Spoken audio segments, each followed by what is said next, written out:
welcome back to this week's episode of Outside the Arena. I'm Griffin Senek, joined alongside my co-host Devin Bernstein, and we're back once again. Not too much going on, honestly. Obviously, the NBA is still going on, NFL full swing. MLB offseason started to go underway. We had some managerial hirings this week. Craig Counsell, the Cubs, was pretty crazy. Set the record for highest paid manager all time, which is nuts. So shout out to Craig. The Mets hired a new manager, so hopefully that works out well. But today we're really going to touch on NBA and NFL. If you are new to the channel, make sure to drop a subscribe, like, and comment on this video, please. We'd appreciate it a lot. But yeah, we're going to dive right in. And we got a little fun segment today for the NBA. Dev, it was your idea, so I'm going to let you kind of talk about what we're going to do today. Yeah, so I just wanted to talk about 6 top teams that we think will all make the playoffs. But, I was kind of thinking about it. And it's like, who outside of the Nuggets, do we know is a contender? And I think, some of these 6 teams will contend for a championship because I really don't see who else could besides the Nuggets outside these 6 and, maybe Clippers, Kings, something like that, a few teams here and there. But, outside of the Nuggets, it just doesn't feel like there's a ton of proven this team can win 4 playoff series type teams. Like all these teams kind of have issues, but I think all of them in a weird way do have some sort of championship upside. So in the East, I want to talk about the Bucks, Celtics, and Sixers, and then we'll get into the West with the Lakers, Warriors, and Suns. So I'll just start off with the East a little bit. Like the Celtics, my main concern with them is it's really hard to win a championship without a top 3 to 5 player, and I'm not sure they quite have that as good as Tatum is. It often just seems like whoever is the best player in any given playoffs is the guy that wins the championship, and it's going to be hard to do that when you've got a guy like Tatum, who is a great player, don't get me wrong, but he's going to have to be going up against the Jokic's of the world, which is just really tough in terms of looking at it from a best player wins the series perspective, which a lot of times can be a great predictor of who wins a series. Like you see last year, Jokic was far and away the best player and they won the championship. Same thing with Steph Curry 2 years ago. And the year before that, a lot of the same things can be said about Giannis. It's not necessarily cut and dry the case, but that is also a factor. I think we also saw Jaylen Brown almost get exposed in a sense.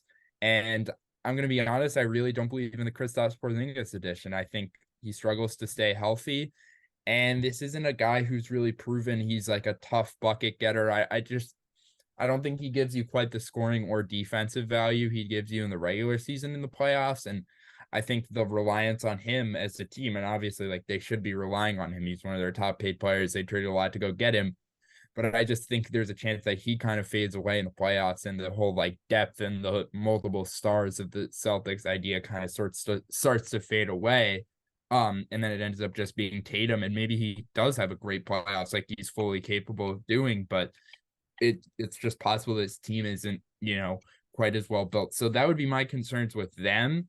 With the Sixers, I just think the Embiid playoff struggles and the top end talent could be an issue. I think Embiid has never had the one playoff run where he's been a top 3 to 5 player in that playoff run. It's a lot of it has been health related. A lot of it has been coaching and teammate related. It's not fun having to play with your second best player being Ben Simmons in the playoffs. That's just the case. I'm not trying to throw strays at Ben Simmons, but where he was in his career, you just can't have your second best player not shooting in clutch time. And that's just what it was. He was basically playing center on offense. So, there's some potential for an Embiid playoff run here that we haven't seen before with a new coach and a more ideal supporting cast and maybe a trade or two like we talked about in the previous episode. But I think right now they're probably more in the long shot tier. And then I'm going to be honest, I'm still probably taking the Bucks out of the East. I just think once they really get locked in on this Dame Giannis 2-man game and Dame starts to hit his stride, which he always seems to be kind of a slow starter in the season and then really starts to get going around January, which I fully expect to still happen this year. Giannis has mostly been himself, and Chris Middleton hasn't really given them much of anything, which I guess is possible that given his age and recent injuries, that he's just not the same guy he was. But there's also a very real chance he is still that same guy and an elite third option after being a second option on championship teams. So I think the least question marks in the East, you probably got to go with the Bucks. Um, Even though they've looked the shakiest out of those top three teams so far. Um, but yeah, if I have to do like I think all these three teams are contenders because it's a much less loaded East where you go down the board and it's like who outside of these teams is really going to challenge them. And maybe the Knicks could. Obviously, you don't want to count out the Heat. The Pacers have looked good, but I don't think they're ready to win a playoff series or two yet. Definitely not against the top three teams in the East. So I don't think any of these teams are super contenders, which almost makes the top teams have an even higher chance of making it. Whereas in the West, which we'll talk about in a second, it feels like almost 1 through 10 is going to be a tough matchup for almost anybody. Where Yeah. there are going to be some upsets in the West probably that we don't see in the East. That's my thoughts on the East. You have any thoughts Yeah. on any other teams? Any like Yeah, I mean, I think the East is interesting. You know, I think you talked about obviously those three are probably going to be the, top three. Maybe throw the Miami Heat in there. Obviously, the Heat are always dangerous come playoff time. Um, yeah, I think what you said is fair. I mean, I think if we're going contender or pretender, I think out of those three, the Sixers would probably be the pretender, just yeah, because I agreed. feel like we've seen what they have the last few years. This is arguably, I don't want to say their worst roster. It's different for sure. They don't really have, Maxi. I don't think is that proven star yet, which I guess you could say Simmons wasn't, but I guess Simmons was an all-star caliber player, even though he didn't shoot. Um, so yeah, I just don't foresee the Sixers making that run to the finals this year when they haven't been doing that in the last few years. Celtics, I think this is probably as good a Celtics team as we've seen. It's different, which I think is good. They've run the same thing out there year in and year out, and I like that they went out. They trade Marcus Smart, who obviously was a big piece of that. They go out get Kristaps. They go out get Drew Holiday, and it's we'll see how that team meshes. They got a whole season to get ready for the playoffs. They obviously are going to be there. And then with the Bucks, same thing, like you said, Dame and Giannis. You know, running the two-man show there. They're going to be good. They're probably, like you said, probably the team I'd lean on just because, I feel like star power tends to shine through in the NBA playoffs, especially. Looking at the rest of the conference, it's interesting. Obviously, the Heat I mentioned. I mean, they're always going to be dangerous. We've seen it. I mean, they were in the finals last year, which is crazy to think about. I mean, this team is Yep. they just always make it there. It's crazy. The Cavs, I don't know. I feel like the Cavs are kind of entering that spot where it's, good roster, but just not good enough to get there. I feel like is what we've kind of started to see.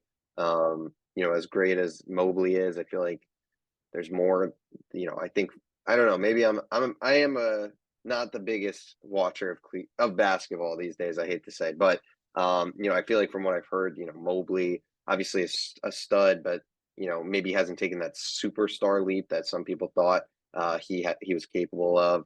Um, so I just don't know about them. The Knicks, I mean, we kind of know what the Knicks are at this point. Same with like the Hawks. So I don't really know. I feel like I think it's a real two-man race at the end of the day between the Celtics and the Bucks, where you got teams like the Heat and the Sixers who could, cause some trouble, stir some drama up maybe, and take down one of those teams. But do I see either of those teams this year going to the finals? Probably not. I'd probably say that the Bucks and the Celtics are.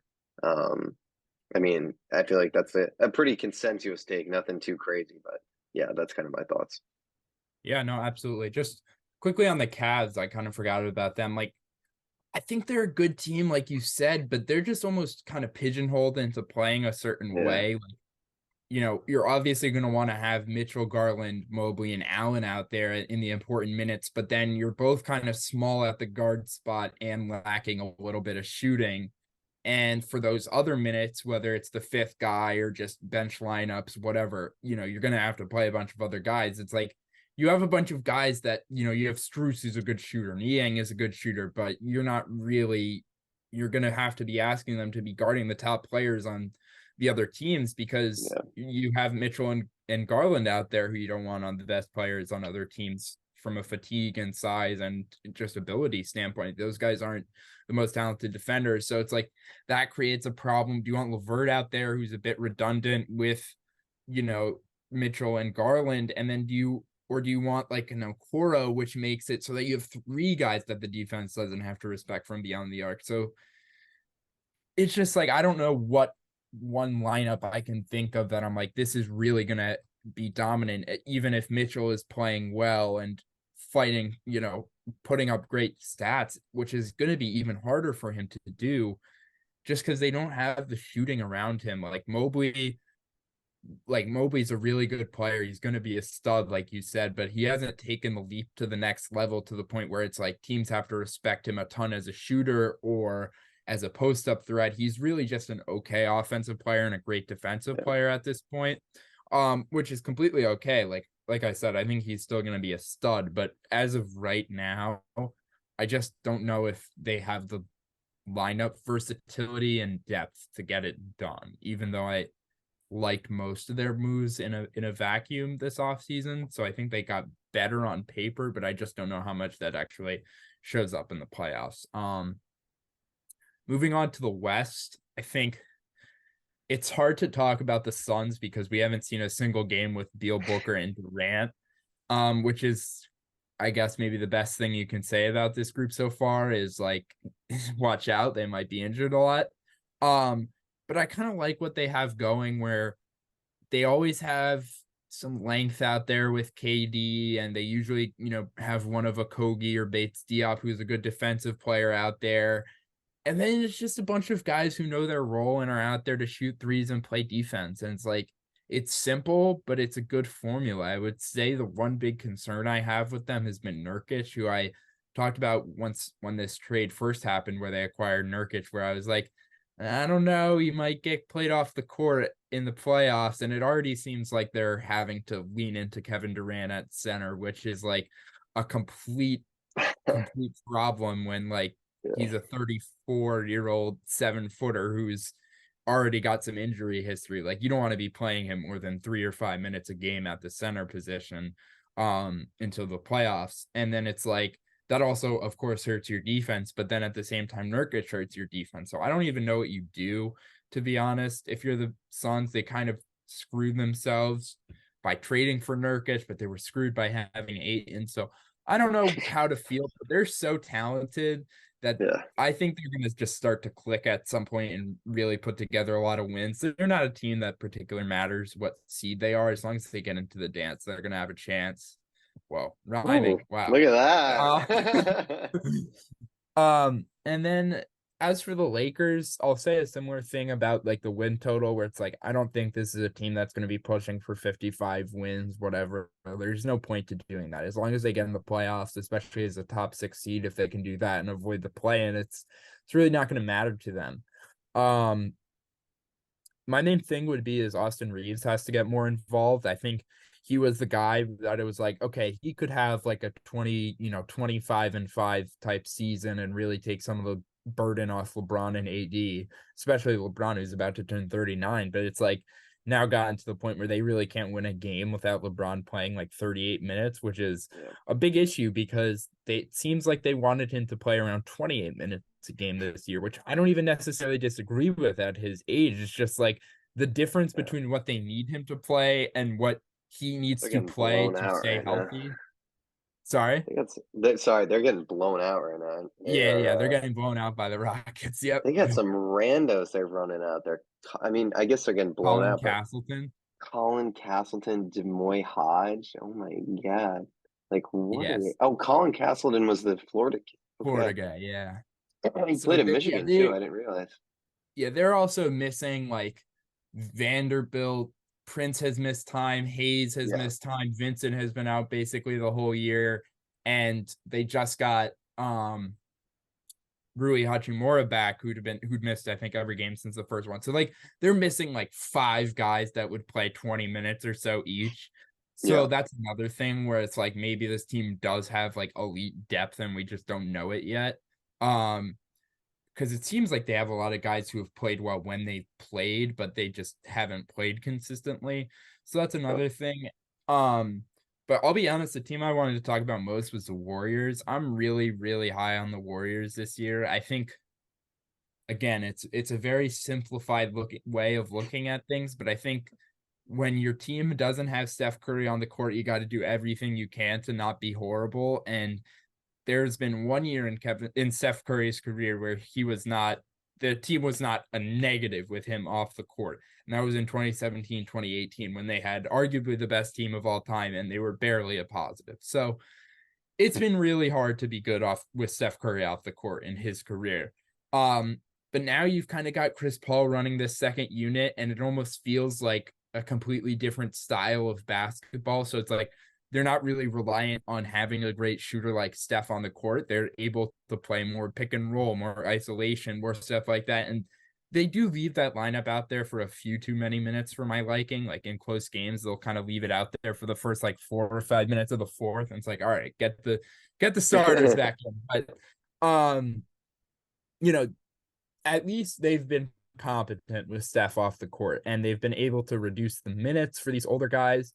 So I'm just really confident. I feel like the chemistry was completely off with the Warriors last year for pretty obvious reasons. Like Draymond punched a dude. Like that makes sense why it was weird, but Yeah. I think you've got a lot of that gone now.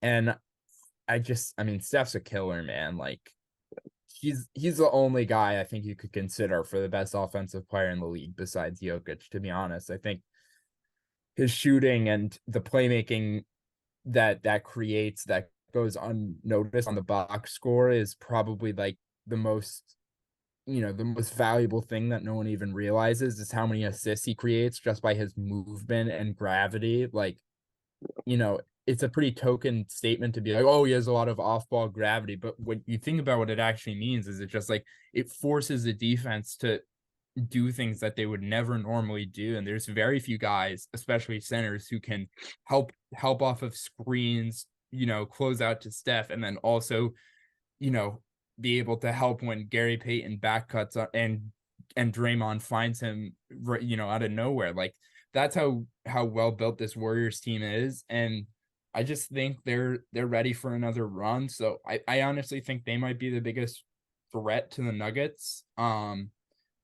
And I'll be honest, I think I've been pretty discouraged from what I've seen, but from the Lakers, I was a big believer in them going into the year, but they just look so dependent on LeBron in the regular season. And I was thinking that their hope would be, get LeBron a nice, relaxed, healthy season where he doesn't have to do too much like the 2019-2020 bubble year where he had time off before the bubble, but he came into the bubble and was just ready to go on a run. And we saw it in the last game of the playoffs last year. Like LeBron has it in him to dominate a game. He just Yeah. can't do it for 7 straight games for 4 straight series anymore. Yeah. So you ultimately have that weapon in your back pocket at any point, and he will come alive when the situation matters most. It's just about getting there and being a really good team. And a lot of that starts with health. So again, Suns and Lakers, it's almost too early to say anything about. It's almost too early to say anything about anyone. We're 6 games in, Yeah. but it's almost too early to even get a sense of what guys have looked like and what the fit has looked like because we've seen so little of the Suns stars and the Lakers. We just don't even know what their rotation is going to look like. Yeah. Any thoughts on the West? Yeah. I mean, you're the basketball expert. I'm not going to try to out. I don't even know what out. I can't even find the word I'm looking Outshine for. me?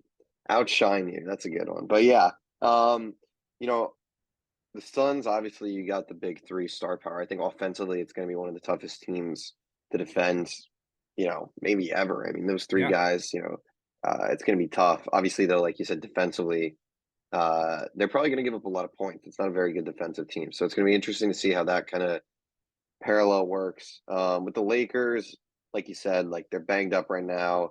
Uh, you know, AD didn't play tonight. Like the Lakers are they just got to get there and like kind of like last year, like hope that it kind of clicks at the right time in the playoffs and and they can make a run. Obviously, having LeBron and AD, if they're at their best, that's as good a duo as any in the NBA. Um, I don't know though. It's tough to say. I feel like in the West, it's so tough to like dethrone the Nuggets. Like I just think the Nuggets have as long as their guys are healthy, like they just have the formula, they have the style right now. Um, the Warriors, like you said, like feels like last year's a down year. This year's kind of another comeback year, like the year they won the finals. Like Steph is just still at the highest level, and the depth they got now with Chris Paul. You still have Draymond there. Wiggins is back playing. Gary Payton, all these guys. Obviously Clay. Um, like they're loaded. The Clippers are super interesting. Obviously Harden has played 2 games. I believe they've lost both those games. Um, which like how the hell are those four going to play together? Like it's already looking like it could be a mess. Who knows? Um, I mean, it's a lot of the West. I feel like right now is like a lot of like teams that they just have to mesh. Like you have all these new kind of stars in the West. Got all these almost like super teams, I guess you could say, that have tried to form. So it is really tough to say. Honestly, I think, like you said, like the Warriors had that proven, you know, the two teams, I guess, for me that are like have that. I don't. It's so tough because I want to say like proven. I guess I mean we saw the Lakers make the run last year. They didn't beat the Nuggets. Did they get better enough to beat the Nuggets? I don't really know. I think it would take a super sane performance from probably AD, to be honest. AD would, I think, have to be the key to that. The Warriors, like, can they beat the Nuggets? Like maybe Steph is just if Steph gets hot, like they could probably take them down. So I don't know. Like you said, like Warriors, maybe the Suns are going to be super interesting offensively. Can any team keep up with them? Um, there's a lot of, I think checking back 20 games into the season, 20 games from now, I think we'll have a better picture of kind of what the West looks like. But I think right now it's kind of just a lot of, hey, on paper, these guys are doing what, whereas like we kind of need to see like, okay, this is working, this is not. Like what teams are good, what teams are a mess. So that's kind of where I stand on the West. I think, like you said, the Nuggets are clear, you know, clear head of the pack, and then it's kind of a lot of teams where, hey, there's a lot of talent there, but who's going to work together? Who's going to play good enough defense to compete and potentially take down the Nuggets? Yeah, absolutely. You want to go to Yeah, NFL?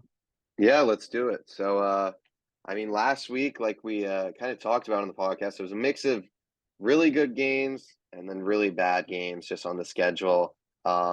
I mean, real quick before we jump into predictions, I feel like there's 2 games I really wanted to talk about, and we'll start off with CJ Stroud, man. One of the, you know, obviously, I think that's probably the single-handedly best rookie quarterback performance of all time. One of the best quarterback performances of Yeah. all time. Like honestly, 470 yards, 5 touchdowns, game-winning drive, 45 seconds, I think it was. They marched down the field. They beat the Bucks. Baker played pretty well in this game too. Um, Crazy game. Noah Brown. I mean, the Texans had 3 receivers over 100 yards. We talked about it last week on the podcast, Dev. You said, maybe CJ Stroud's better than Tua. It's starting to look like CJ Stroud is. I mean, we've seen he's legit, but now it's like, oh my God, is this guy top 10 already? Like he is a star, probably one of the best, rookie quarterbacks we've seen in recent memory. I can't think of one that's been better than him off the top of my head, per se, Like, statistic yeah, wise, I guess. honestly, like the best couple rookie seasons I can think of are Stroud, Luck, and Cam Newton, but those are Yeah. over a decade ago at this point. Like this is really it's really been a long time since we've seen a quarterback come in and dominate.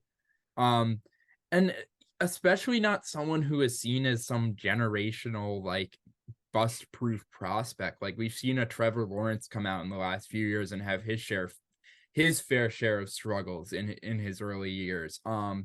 Burrow didn't have the best rookie season, like especially record wise. Like these were guys who were seen as like can't miss bust proof prospects, and they're great, obviously, but even they Yeah. didn't have these dominant rookie type seasons. So there's nothing you can say that's like is too far with Stroud in terms of as a rookie. Like this is about as good as a rookie you can really have as a quarterback. It's just hard to come in and dominate the hardest position in sports as like a 22, 23-year-old kid, and that's what he's doing right now with a very average supporting cast, if we're going to be nice.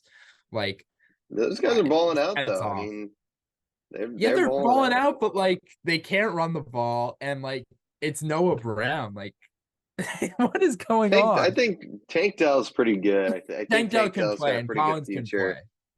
Dalton Schultz is a underrated tight end. I mean, he Yeah, kind of got no love in free agency this past offseason, but I mean, he had what 10 for 130 and a yeah. tutty last game. Like, guy can play. Um, and yeah, like you said, I mean, like, yeah, it's kind of all these random guys like Nico Collins, Noah Brown. Like, yeah, it isn't the fancy. I mean, I guess Robert Woods has kind of been is he hurt maybe, or has he just been totally phased out? I think he's just been phased out. He might be hurt, Yeah. but Yeah, I mean, it's not even worth looking up to be honest. But yeah, like you said, like the running game is basically non-existent. I mean, that O line is terrible, but the fact that this Houston team is 4-4 is nuts. D'Amico Ryans has done an incredible job there. The defense, I mean, obviously they get 37 points, but it's been pretty good throughout the year. And yeah, man, like that Stroud deal, it just, how's Will Anderson been playing? Let's see, 2 sacks on the year. I mean, he hasn't been a Will Anderson has not been, I guess, as people like, going into a lot before last year. We're talking about Will Anderson, like one of the greatest, pass rusher um, prospects of all time, and rightfully so. And last year at Alabama, it wasn't, I guess, his greatest year. And then this year's not disappointing, I guess. I haven't watched enough. He might be having a better year than the 2 sacks on the stat sheet show. But regardless, I mean, people were clowning that move on draft day, and it's still, it's still, you know, the jury is still out on it, I guess we could say. But I mean, that pick they're 4-4 now. It's not going to be like a number one overall pick. And DJ Stroud, man, I mean, what a stud. I've kind of gone on a little tangent here, but this Texans franchise finally, there was a few down years, obviously, with the Deshaun aftermath and whatnot, but now, I mean, things are looking bright for this team. I still wish they took someone else. I forget what guard they took. Did they take Juice an offensive Scruggs. lineman? Or last year, you're saying They took one last year is what I'm they thinking of, took right? like Ken Right, because Ken then they traded Green or up for Will something. Anderson. Yeah. Yeah. That's what I was thinking of. So totally disregard that. But yeah, I don't know. You got anything else on this game, or you want to move on to Dallas and Philly? Let's talk about Dallas and Philly. I mean, Um, what a crazy game. Yeah, go yeah. ahead, Dev. Yeah, no, I mean, it's just this was everything you'd want as an objective football fan. Like the crazy comeback, the cool touchdowns, close calls that I think for the most part everyone agreed were the right calls. Like Yeah, like the touchdown they ruled short was obviously very close, but like I do think he was short and that was the right call. So I don't think there were any like missed calls per se, but there were some close ones that definitely had people wondering like what even is the right call here. Um, but the Eagles ultimately tried to give this game away. They wanted no part of winning this game until the very end in the fourth quarter. Like they just, I mean, you can't. They couldn't run the ball at the very end of the game, which isn't something we've really seen from this Eagles team often. And then giving up a big pass interference play. James Bradbury is an issue, um, to say the least. But outside of that, it feels like this Eagles team is just winning games no matter what. And the Cowboys, I mean, I don't know. Is it a moral victory? But now you probably can't win the division, or it's going to be yeah. really hard to. You're going to have to get some luck from the Eagles losing, which good luck would be would be what I say. It just doesn't seem like this team is going to lose a ton of games, um, even with a really tough schedule coming up after the bye. But it's just like win a big game, Dallas. That's what I have to say. Like every year they can be competitive in certain ones. Maybe they win, a token big game, but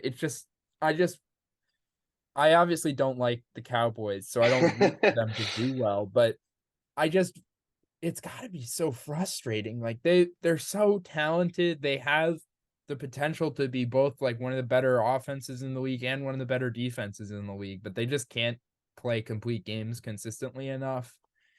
And even in a weaker NFC, it just feels like they're kind of like the odd men out in a sense. Like you had you got blown out by the Niners, but you played your really good game against the Eagles, your division rival on the road. Yeah.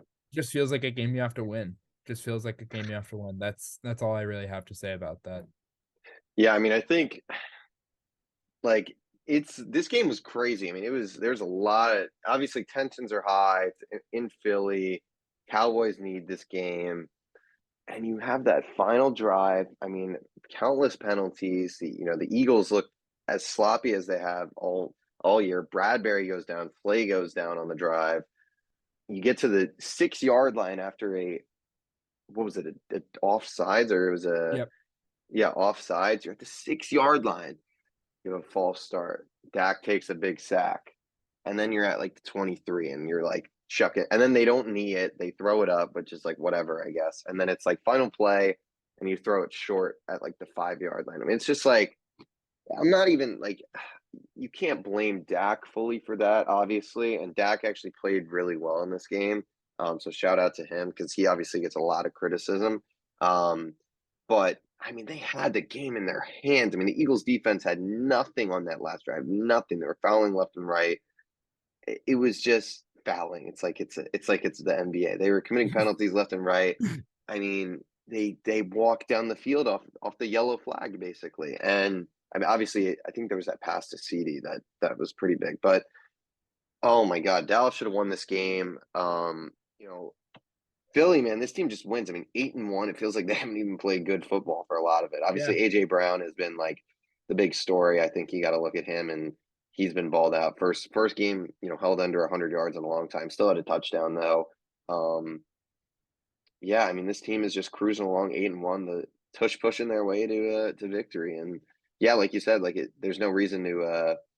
I feel like Philly at this point probably, you don't want to say locked up, but it feels pretty likely that they'll be the 1 seed going into the playoffs. So, great game. I mean, as advertised, some of these great games this weekend were truly great. They look good on paper, and they were. So, yeah, I don't. You want to jump to predictions? You got anything else on that?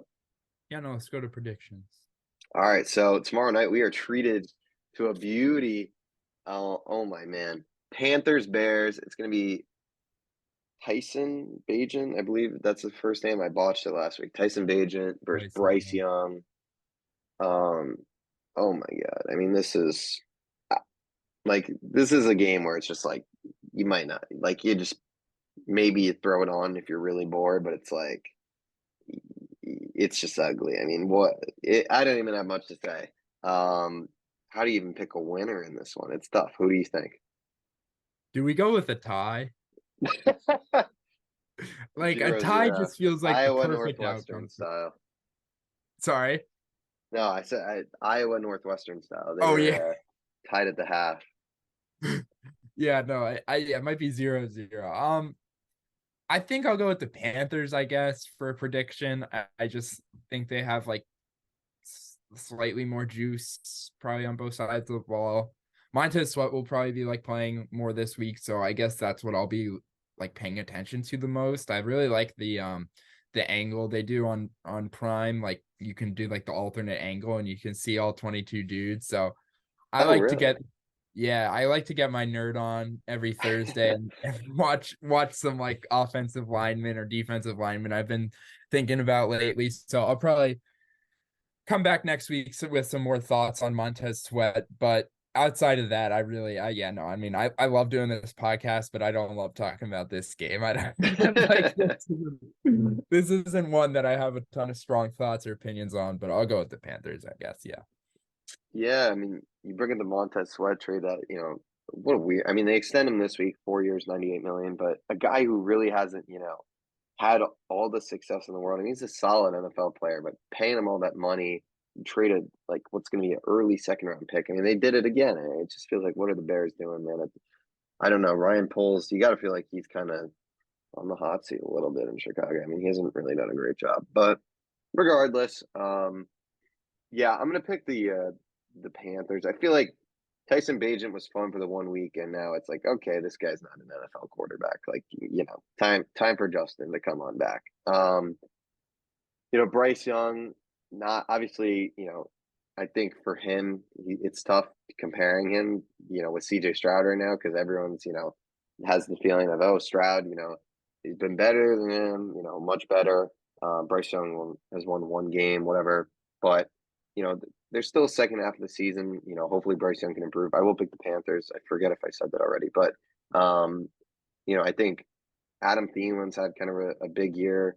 They're just a long ways away. They don't really have many pieces. They brought in Miles Sanders, who's now basically been benched. Like this team's just still a long ways away from competing.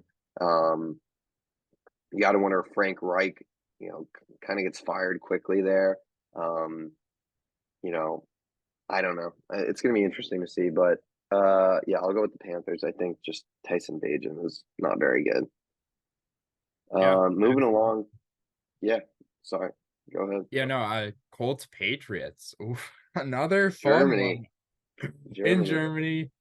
Um, my advice would be to sleep through this one. I'm gonna have to stay up. I'm gonna have to wake up because I have Jonathan Taylor in a big fantasy matchup this week. So I gotta watch. But well, the Colts actually seem to play pretty interesting games. So maybe Yeah. they'll find a way to make this one interesting. But these aren't teams that are really doing anything this year. I'm pretty confident about the Colts outlook, like I've kind of talked about. So I won't go into that again.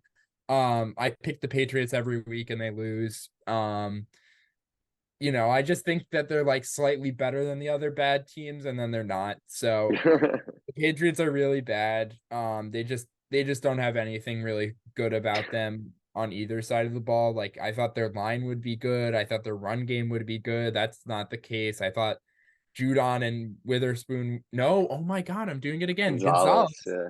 Gonzalez would be big impact makers. But they've been hurt, so that's been tough for their defense. So Yeah. it's just not been a fun year for the Patriots. I'm gonna go with the Colts in Germany. Hopefully Jonathan Taylor has a big day, but that's about it. Preach to that.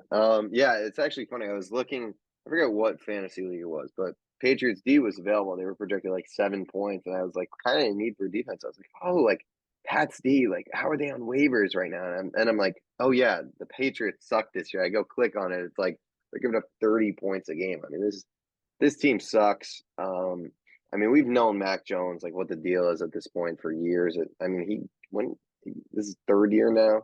Yeah. I guess they made the playoffs the first year, but Mac Jones sucks. He's maybe a backup, maybe a serviceable starter on like a transition rebuild team. Um, Ramondre did have a good week last week, so hopefully maybe he can kind of turn his season around. Hasn't been great. Um, I am going to pick the Colts. I mean, the Colts have honestly they won last week, right? Against Carolina. Yeah. Yeah, they took care of business. Kenny Moore, 2 pick sixes. Shout out to Kenny Moore. That's sick. Yeah. Yeah, that is sick. But Gardner's done pretty well there, honestly. And obviously JT and Zach Moss has been a great duo. Um, they got playmakers on that defense. Like we just said, Kenny Moore, 2 pick sixes last week. So if they win this, they're 5-5 too. So the Colts have been sneaky good. Sneaky, maybe they sneak in an AFC playoff or maybe they Jags start losing, they win this AFC South. I don't know. We'll see. It'll be interesting. But yeah, both Colts here. This next game is a big one. Browns at Ravens. The Ravens are 7-2. I mean, they beat the brakes off. I mean, they're destroying everyone they're playing. They beat the crap out of Seattle. Then they somehow played close against Arizona, and then the week before they had beaten the crap out of Detroit. I mean, it is a weird 3 game stretch, but they are on fire right now. Offense is clicking on all cylinders. Their defense is one of the best in the NFL. Obviously, Cleveland, one of the better defenses in the NFL. Deshaun Watson, good to go this week. Cleveland's O line, excuse me, is starting to get banged up. Jedrick Wills on IR. I think he'll be back by the end of the season, which is good for them. And then DeJuan Jones did not practice today, so bit of trouble at the tackle position.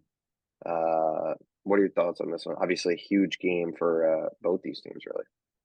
Yeah, I mean this is like such a big game, both in terms of the division and the wild card, because Yeah, obviously these are two of the top teams in the division, but then every team in this division is good or has a good record. And in the case of the Steelers, um, so like, and I don't expect the Steelers to stop winning games, to be honest. Like, I expect them to be in at least that 9 to 10 win range.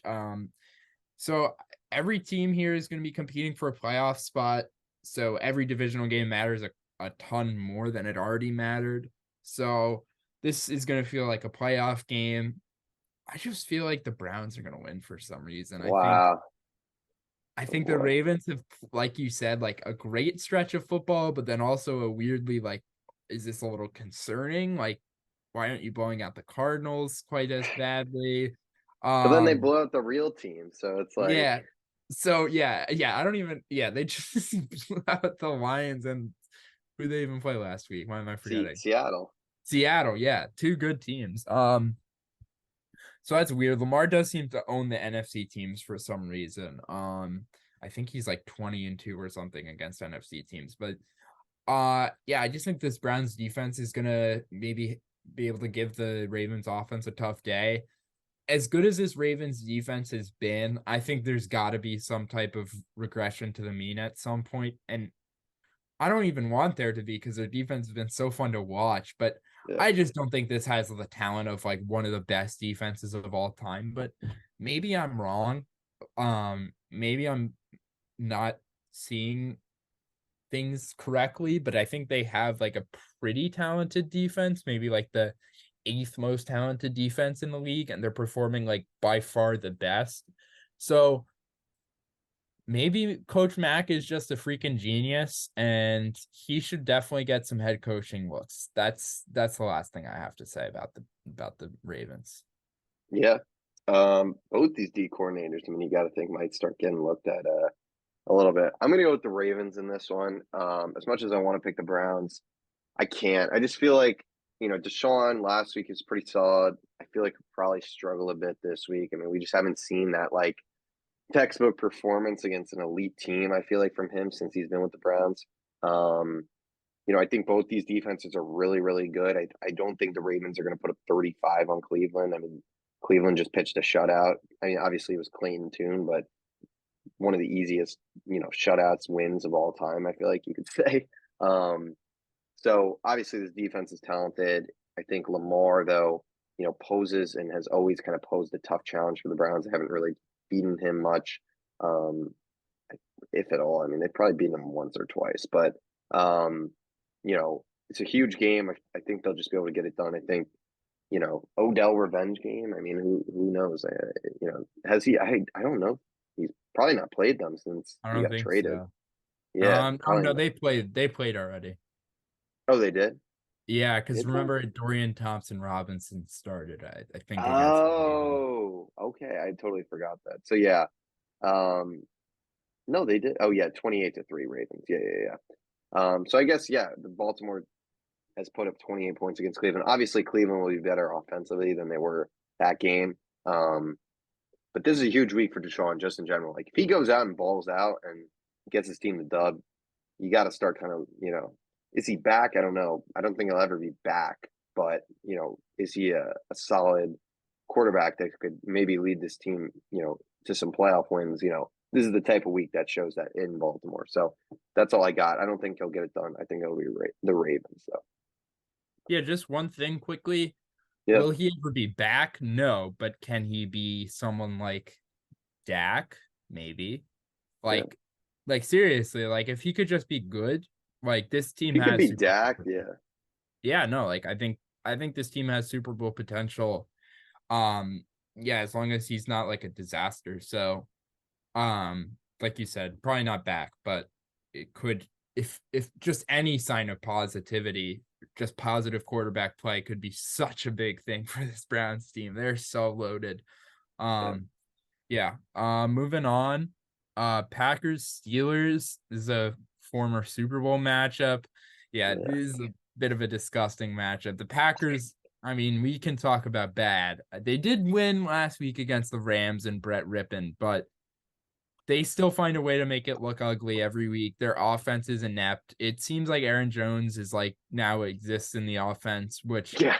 They actually good, give him the but ball for once. yeah, 24 they actually touches. have been Yeah. giving him the ball or gave him the ball last week, but it just doesn't feel like enough. Love just doesn't think I don't think he's there yet, and to be honest, I don't think he ever will be. But even if he was going to develop into some good quarterback, it's not like they have the team around him to be any good. So No.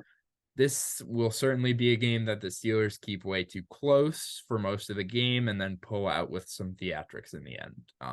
one of the easier game scripts to read this week for me. Yeah. Yeah.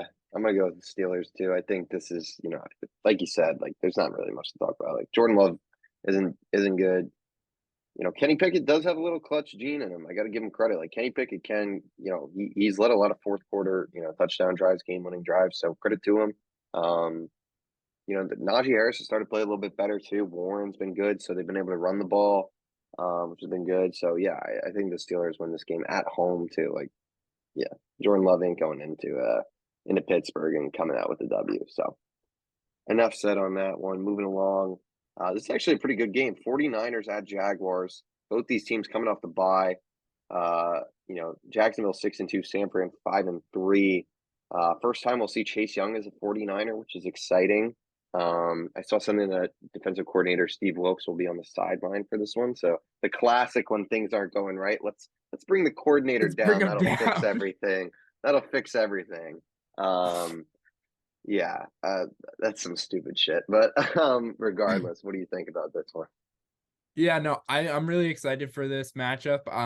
I think, like, to be honest, if we get real nerdy here, I think the Niners do a lot of things similarly to what the Steelers do defensively, which is a lot of like the call you would expect, as in, Mm-hmm. on third and long, they're dropping into a more conservative zone coverage. On, third and short, they're probably running some type of cover one man, something like that. It's not strict, to a T, but they're these are both two of the teams that like to play, to the, what makes most sense in any given situation, which is fine, especially when you have the talent those defenses do. But we saw the Jaguars, have creative things to kind of dial up against everything the Steelers had.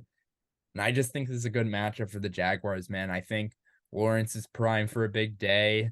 I think Ridley is primed for a big day, as much as that's gonna burn me. Do you have him But in fantasy? Is that a selfish little thing? I have him in all three leagues, I think. So I've Here I've comes collected. 2 catches for 11 yards. Yeah, so I'm probably screwing myself over here by going big on the Jaguars, but I'm gonna give you the take that I do think is gonna happen. So I do think the Jags pull it out. Probably a really good game. Like you said, like things haven't been going as great for the Niners defense, and I wonder exactly what the issue is. The big thing a lot of people have been saying is no D'Amico Ryans, which I don't necessarily disagree with, but I also don't think Steve Wilkes is like a bad defensive coach. So He I just don't wasn't really on the know. field though. He just wasn't on Yeah, the he wasn't field. on the field. That's He couldn't it's gonna see what change was going on. everything. He couldn't see anything. Oh my god. I just like to imagine like Shanahan. He's like, hey, you got to get on the field, buddy. Okay. Um. Yeah. So I don't know where I'm going, but yeah, Jaguars. I'm gonna go with the 49ers, and I think they blow them out. I think this team is way too good to lose 3 in a row. They're coming off the bye. Deebo Samuel was a full go today in practice, which I think is huge. It just opens up that pass game so much more. They were dealing with some injuries. CMC wasn't 100%. Hopefully, he's closer to that now. Kittle started to come alive the last few weeks. If they could extend that and get him more involved than he was earlier in the year, I think that only helps. Um, and this defense, I'm excited to see this D line. I mean, they've got so many talented pass rushers. Obviously, Nick Bosa leading the way, but you got Hargrave, you got Chase Young now, you got Eric Armstead still there, you got Javon Kinlaw, you've got Randy Gregory. I mean, there's just all these names that they can cycle in and out and just make a quarterback stay hell. So I think I'm really excited to see this defense this week. Trevor Lawrence, yeah, this team's got 6 wins. I don't know. I haven't really been. He just hasn't performed like I think people rate him. So, um, I don't know if you could say he's. I mean, maybe I'm. Let me see if I can pull up the stats real quick. But I just don't feel like he's performed like a top 10 quarterback so far this year. I guess 93 rating, pretty good. Almost 2,000 yards, 9 touchdowns, 4 interceptions. It's just I don't know. Um, I don't know. I haven't been super impressed with Trevor like I kind of was at the end of last year. So we'll see if that changes. He hasn't thrown for no, he threw for over 300 yards against the Bills.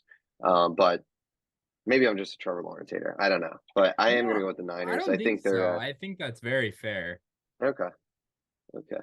Well, yeah, I'm going to go with I'm going with the 49ers. I do think they win by 2+ touchdowns in this one. I just got a feeling that they're going to come out ready to play, coach on the sidelines.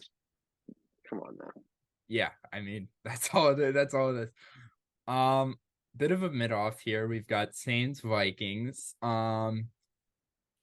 Josh Dobbs, man, what a freaking performance. Like the classic, like he doesn't even know their names, he doesn't even know the playbook. Like it's cool though. Like he obviously is a dude who can pick up an offense really quickly. This is like a smart guy who understands when my first read isn't there or my first read isn't super open. It's not smart for me to try to make that throw and risk it. Yeah. I'm going to take off and see if I can make a play with my legs, which he oftentimes can do. He's an athletic guy.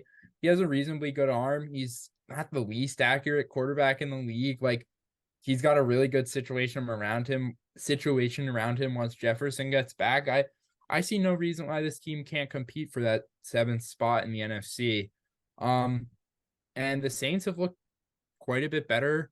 Um, you know, the Taysom Hill thing is working somehow. Like It's he working well. it's working well. Like he's just a good runner. He's like now catching passes and throwing passes and like Yeah. I don't know how it works, but it does. And outside of that, their offense isn't too bad. So like as long as Carr is playing well, which he hasn't this whole year, he has the last few weeks.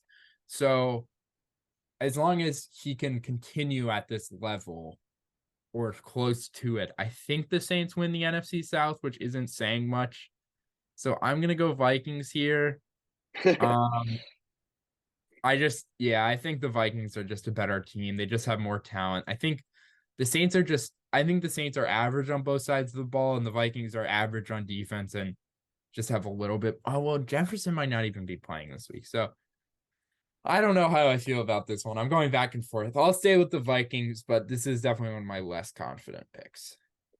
Yeah, you talk about the Saints, like, Derek Carr, he gets a lot of hate, but the guy has gone out. This team's won 5 games. Like he's been all right, and they've started moving away from the check down. I mean, Kamara only had 4 catches in this one. A lot of those were on the same drive. Um, Taysom Hill, though, like I mean, I think I cursed the man, or not cursed the man. I think me saying that, what are we doing with this Taysom Hill crap still?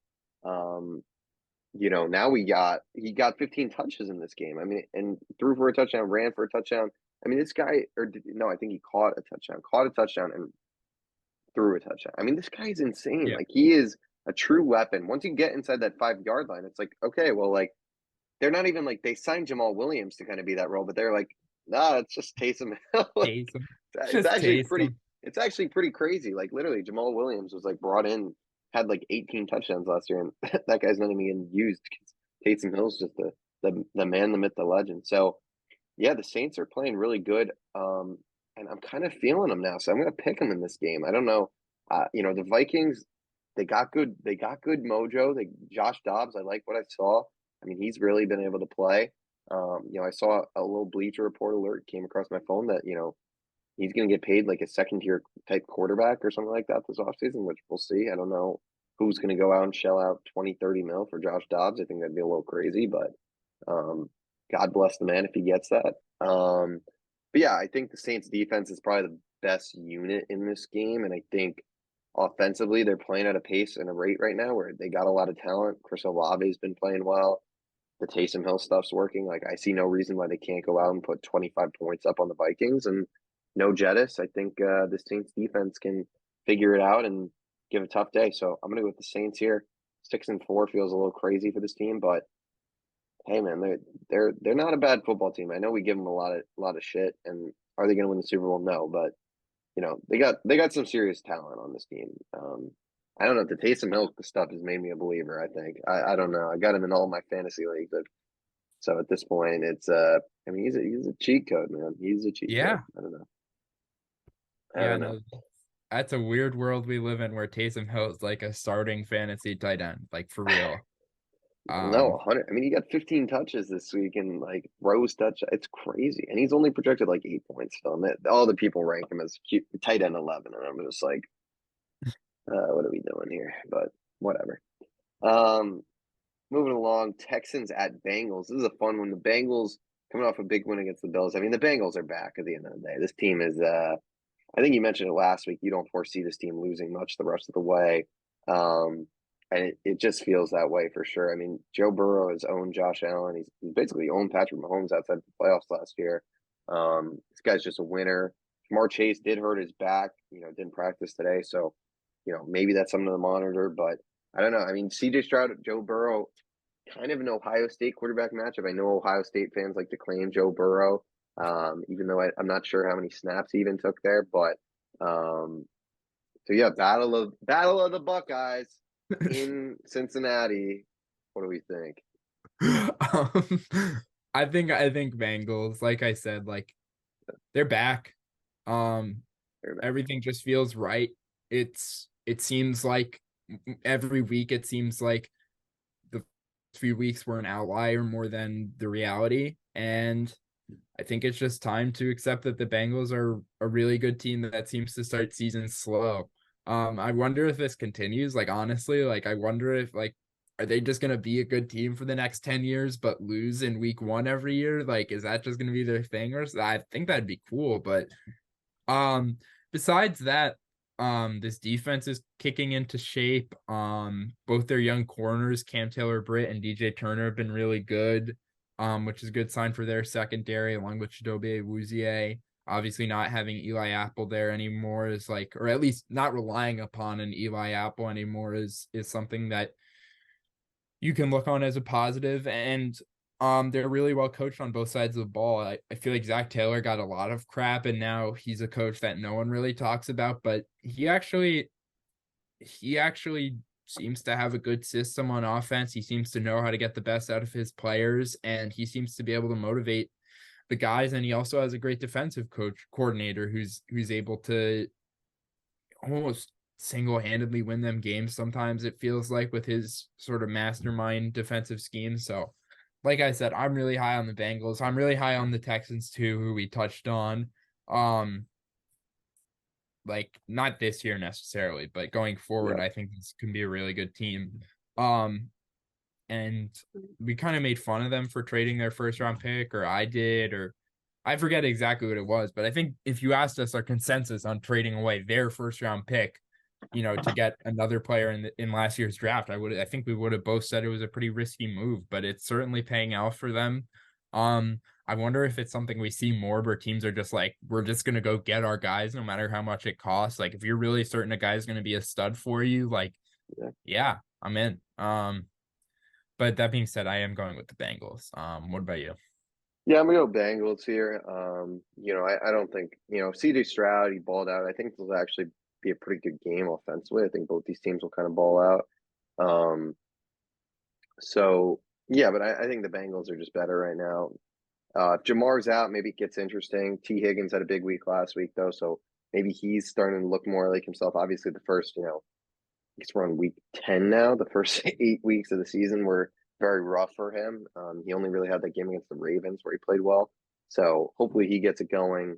But yeah, I'm going to take Burrow. I think this team's just found their groove offensively. Mixon started to get more involved, get going. Um, yeah, I'm going to go with the Bengals. I don't got much more to say than that. Yeah, moving along. Oh god, okay, sorry. Titans Buccaneers. Yep. Not the most interesting matchup. I feel like these are two teams that try to play pretty similar football, like do the best they can on offense, limit turnovers, play good Yes, they can. defense. Yeah. Um, I mean Levis is interesting. I think obviously he had the great debut and then a tougher week last week, but I was against a really good defense. It's not like this Titans offense is like loaded or anything like that. Especially outside of Hopkins, there's not many guys that you can really rely on. So Yeah. I still am pretty high on Levis through 2 games, and I think he's gonna have a big week. And the Bucks just seem to kind of be running out of steam, and they were kind of finding ways to win early in the year, and now it feels like they're finding ways to lose.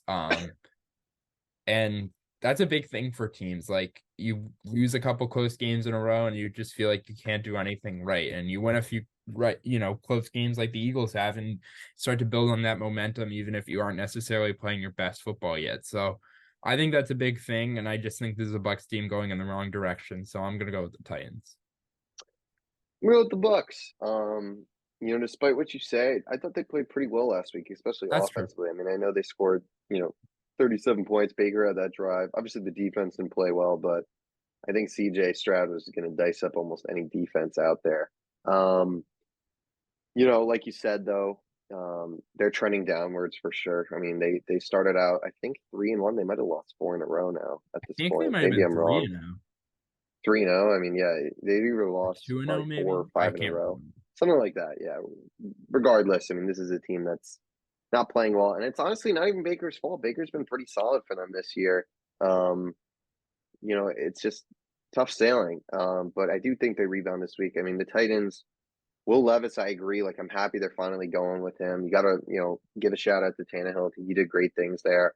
But, Will Levis has shown that arm talent. I mean, some of these throws this guy's trying to make, I mean, some of them were really, really not great, but these like sidearm throws he just gets there so fast. And I mean, he's got a really talented arm. You can see why people were talking about him as a potential top five pick. And, Titans would have gotten a gem in the second round, really. Landing a guy like Skronsky, Northwestern bred, I was with not with him, but he was at the Wrigley Northwestern game this last week, and I saw him there on the field. Um, but you know, we'll obviously he could be the guy there. He looks pretty good. So I just went on a bit of a tangent, but yeah, I think I'll go with the Bucks. I just think the Titans. You know, I don't know.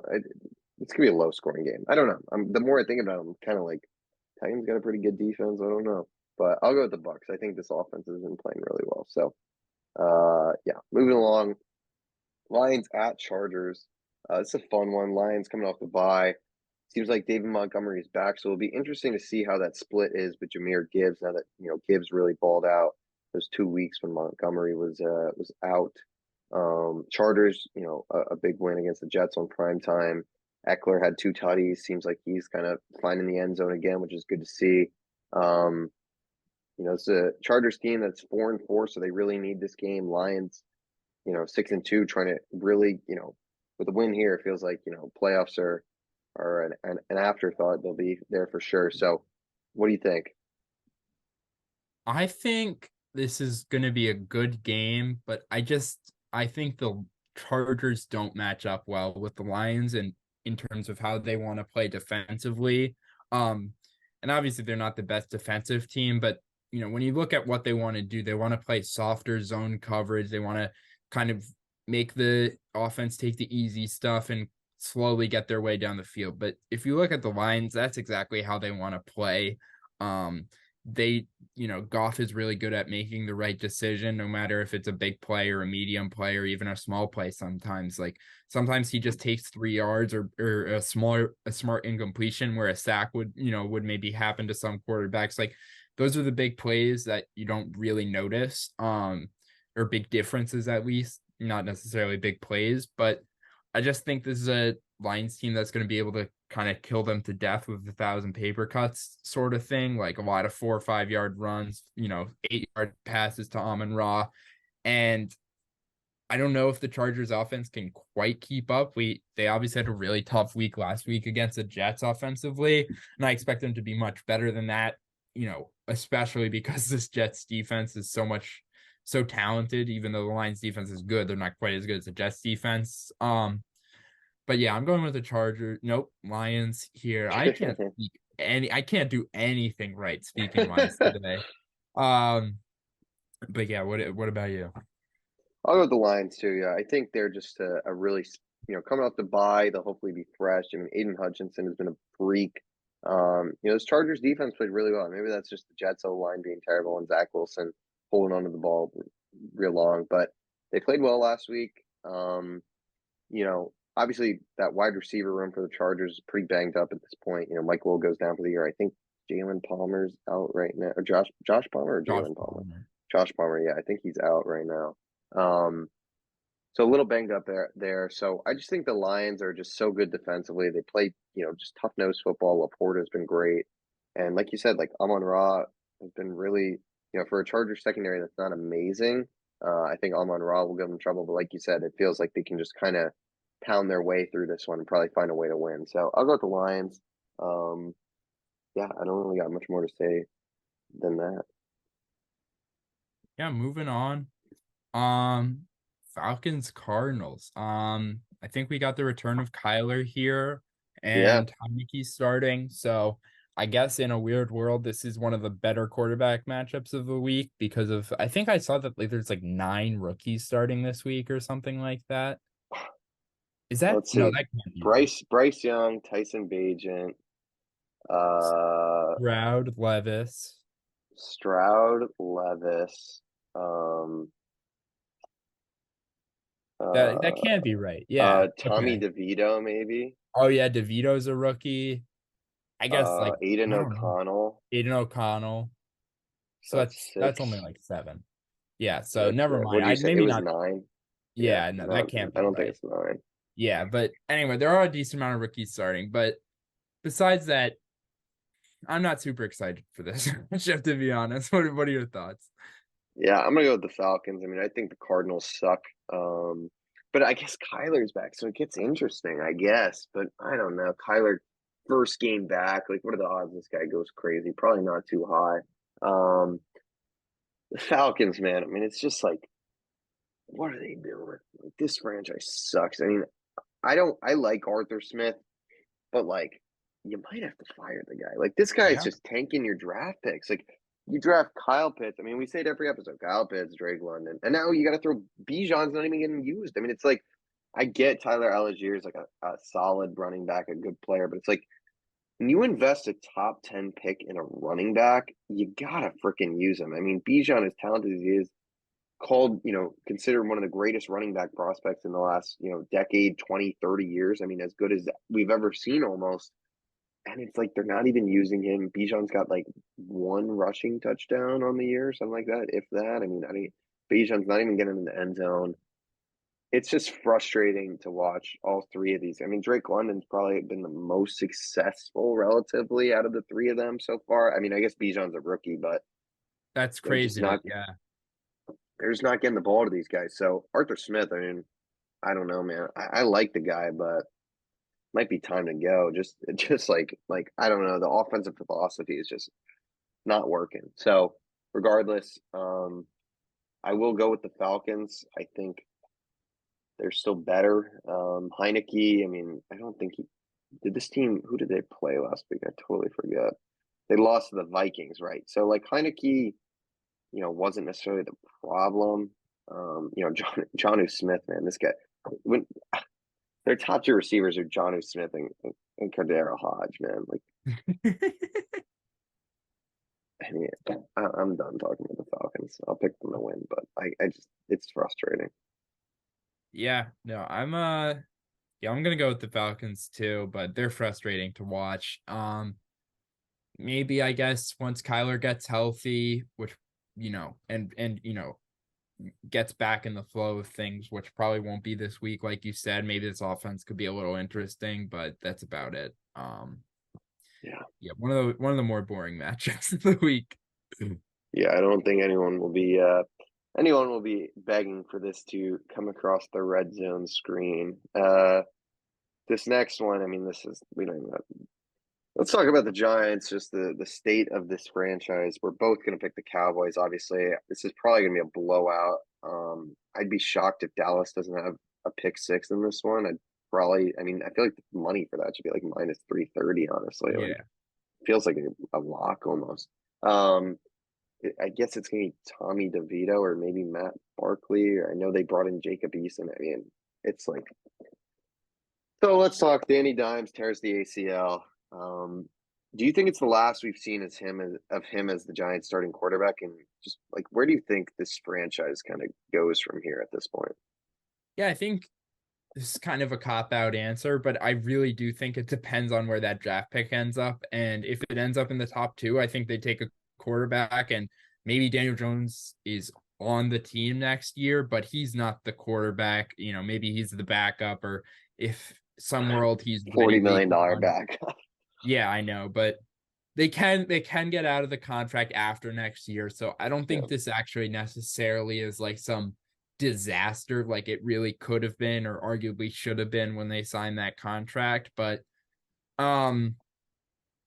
yeah, what a mess. I mean, I still think Dable's a good coach, but that almost goes to show how bad this roster is because Dable's a solid coach and they can't do anything because they're so weak in the offensive line and playmakers. And now quarterback especially. So this has got to be the worst offense in the league and Oh, probably the worst offense I can remember. Honestly, the only one I can think of that's close is the Broncos last year. Just in terms of unwatchability. I mean, I guess you've got Saquon, so maybe that takes the cake alone. he's But gonna get certainly like 50 carries a game. yeah, they're trying to kill him. It's so sad. He's not gonna run well again once he gets paid, but hopefully he does get paid. Never gonna run again, Griff. Oh my god. Um yeah, so we're going with the Cowboys here. I don't know. Do you have much else to say about the Giants? Like I Yeah, just I mean, I, I think they should have traded Saquon. Obviously, hindsight's 2020. You don't expect Danny Dimes to go down, but like is Saquon really gonna re-sign? Like, I feel like no way. Like, I don't know. It's a mess. The Danny Dimes contract was stupid when they signed it. I mean, paying that guy $40 million, like, it's, it's like mind blowing. It's like, how do you even do that when the guy is just like, yeah, he had a solid year last year, but it wasn't like, oh my God, this guy is like a $40 million player. It's crazy. Um, Look, this team, the O line sucks. I mean, you got Andrew Thomas. He's obviously been banged up, but like outside of him, there's no one really there that you can look at and be like, all right, long term, like this guy for sure is good. Um, D line Thibodeau's played better, but like other than that on that defense, is there anyone like long term that you're like, oh, I Dexter Lawrence, got to give credit to Sexy Dexy. He's a good player, but yeah, it's like they really don't have that many guys for the long term right now. Um, I don't know. It's tough to say. I don't really want to linger on this for too much longer, but um, they're screwed. Yeah, obviously Dallas is going to win this game, but yeah, and then you look at that game where they came back and beat Arizona, and you got to be like, oh my god, because if they didn't do that, they're like right in Caleb Williams' range, which they still might end up being. I mean, I don't know if they'll win another game all year, to be honest, but oh my god, if the Giants get Caleb Williams, I'm not going to be. I feel like he'll just rot there, though. hopefully. Um I yeah, don't know. that's the Eagles fan coming out. Yeah, I want this generational prospect to be horrible if he goes to my rival team. That's the reality of being a football fan, man. You got to prey on your division opponents' downfalls. But yeah, I think they're not even set up for a quarterback, like you said. Like, are they ready to have to surround a quarterback with a solid situation? I really don't think they have the money or picks outside of whatever pick they end up drafting a quarterback with. So maybe you try They to build up gotta the pick rest of the one though. I team. feel like they gotta pick one. I feel like if I Yeah. guess if it's the right. I mean, look, they're gonna evaluate everything honestly. Obviously, if Drake May's there, do they think he's the guy? Do you really want to pick another ACC quarterback? I don't know. That could be a little sketchy. Um, I mean, who are the other quarterbacks that are going to go super high in this one? Like you get maybe they wait till the second round and pick like a Michael Penix or a JJ McCarthy, a Bo Nix, and just kind of hope one of these kind of second tier. Who are the other first? There's got to be other first rounders that I'm forgetting. I mean, Shador, if he comes out, maybe I feel like his Qu- hype's kind of kind of gone dying down at this down. point. Yeah, Potentially Quinn Ewers. Um, my sense is that outside of the top two, it's kind of a question mark if anyone is going to go in yeah. the first round. So yeah, maybe they do just wait and kind of because one of those guys you gotta imagine is going to be like a Right. pretty good quarterback. Probably. Um, just it feels like yeah, odds are, but yeah, whatever. We're talking about the Giants for way too long. Um, Moving along, Commanders at Seahawks. I'm gonna pick the Seahawks. I mean, the Commanders honestly like Sam Howell. I just checked; he's thrown for like almost 2,500 yards. Like he's kind of like he hasn't been amazing. He's got 9 picks, but like not terrible. I mean, they're doing all right, I guess you could say. But I think the Seahawks will have a bounce back week this week at home. Um, Yeah, I don't really got much more to say than that. I just don't think the Commanders are very good.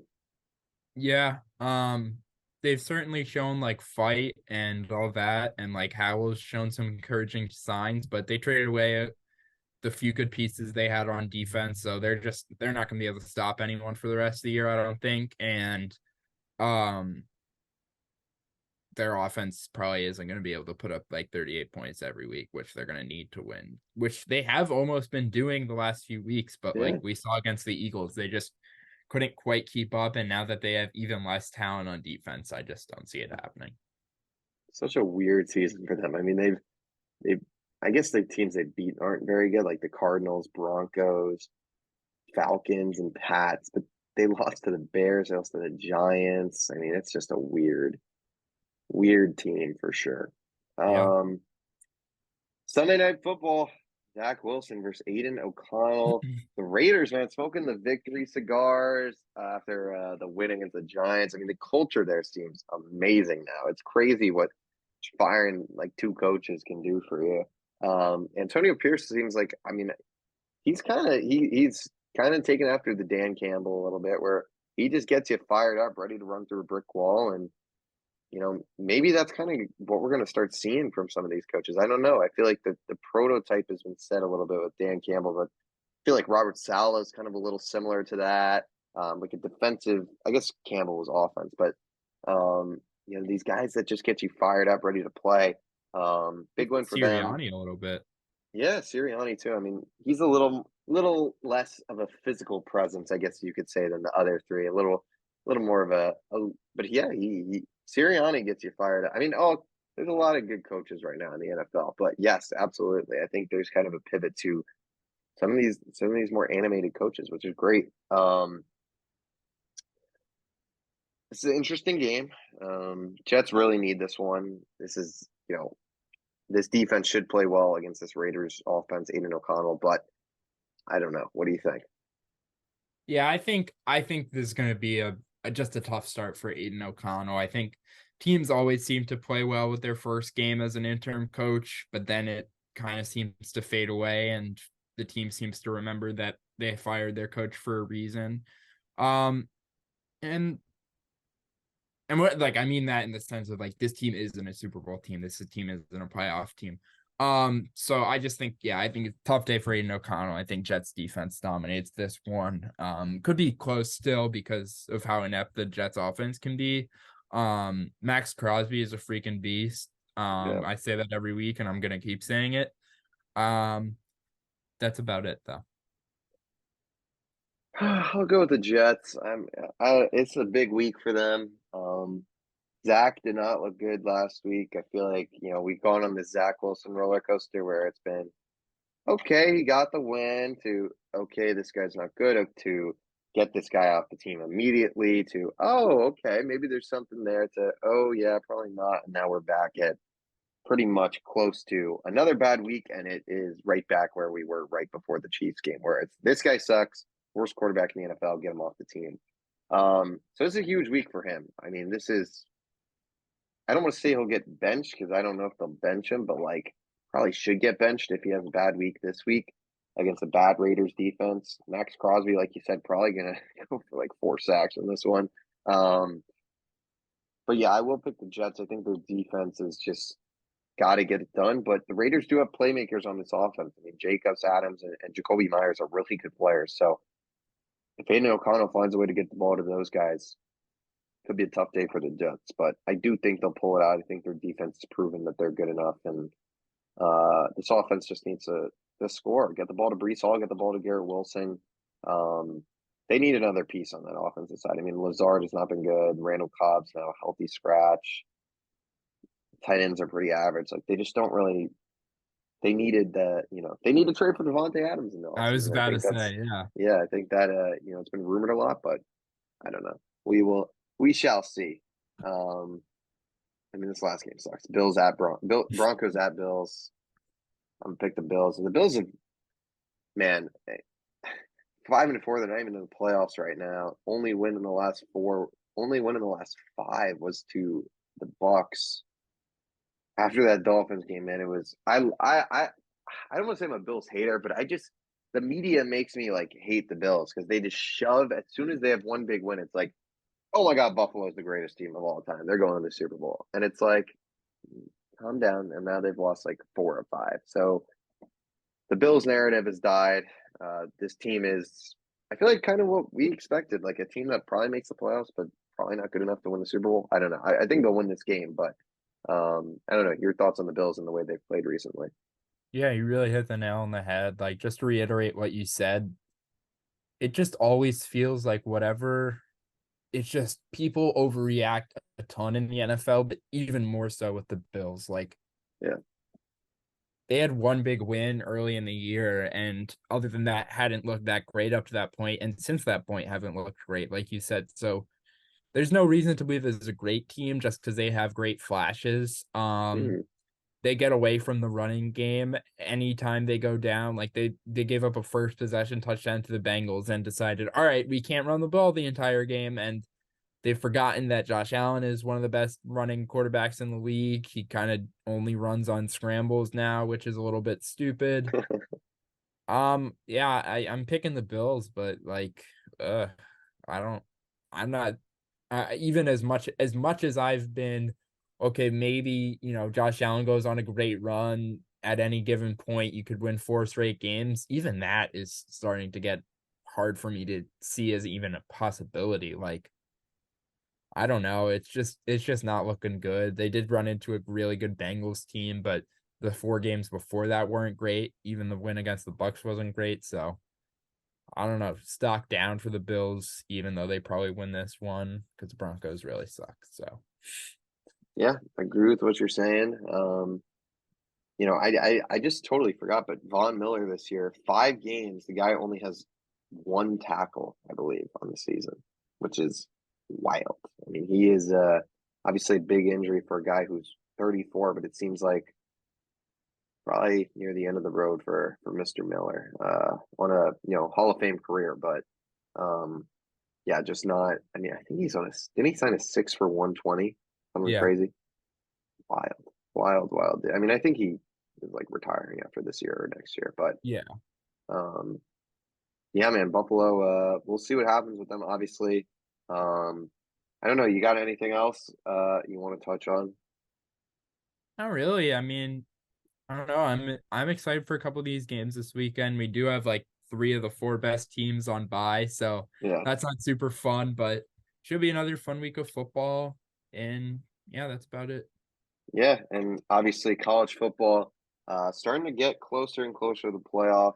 Um, Man, I'm so excited for that Michigan Ohio State game this year. I mean, with everything going on, like just like oh, and both are undefeated so far. Michigan's got a Wait, big game where against Penn where is State. it this year? It's at Michigan, which is big for Michigan. But man, that is going to be heated. I can't wait for that. We'll talk about, you know, more college football probably in a week or so. I mean, the season's kind of coming to a close, but I think that will do it for this week's episode of Outside the Arena. As always, make sure to like, comment, and subscribe. Check us out on Apple Podcasts and Spotify at Outside the Arena there. Social media is all in the description below. And yeah, and keep enjoying NBA, NFL, NHL is going strong. There's a UFC pay-per-view this weekend, so and some college football as always. So a lot to look forward to, and we'll have it all here next week on Outside the Arena. So thank you guys for watching. We'll see y'all next week.